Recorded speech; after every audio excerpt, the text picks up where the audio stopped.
আসসালামু আলাইকুম। সকল দেশ এবং প্রবাসী ভাইয়েরা কেমন আছেন? আমি আছি আল্লাহর রহমতে, আলহামদুলিল্লাহ ভালো। আর একদিন পর মাহে রমজান শুরু হবে ইনশাআল্লাহ।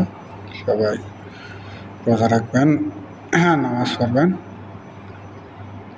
সবাই আল্লাহর দরবারে লাখ কোটি শুকরিয়া আদায় করবেন যে আল্লাহ আরও একটি বছর রমজানে আমাদের হায়াত দারাজ করেছেন, হায়াত দিয়েছেন।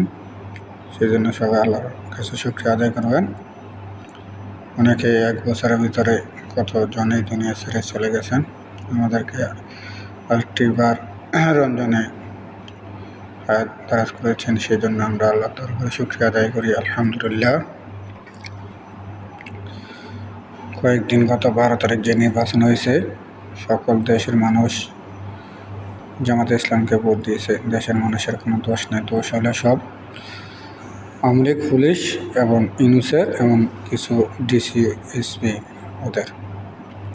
তারেক জিয়া যে প্ল্যান করে আমেরিকার থেকে আসছে, ওইটা হলো তার প্ল্যান যে ভোট মানুষে একভাবে ভোট দিবে ও আরেকভাবে ডিক্লেয়ার নিয়ে আসবে। ওই নির্বাচন কমিশন যেটা ডিক্লেয়ার দেয় ওইটাই ভোট যদি পড়ে বিএনপির 10টা, ওখানে বানাইছে 100টা।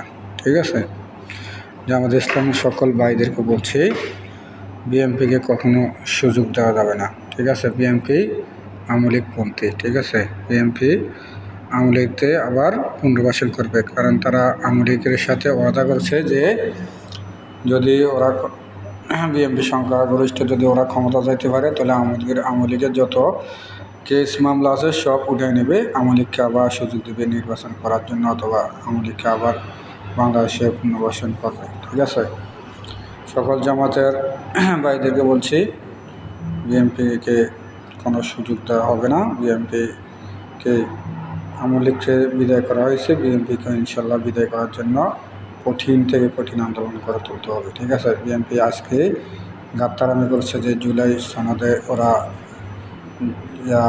ইয়া করার দরকার ছিল।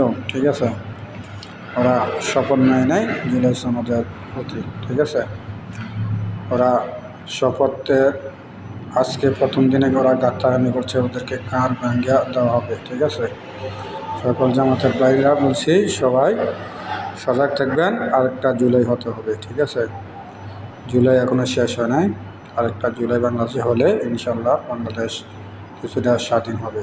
এখনও বাংলাদেশ স্বাধীন হয় না, কারণ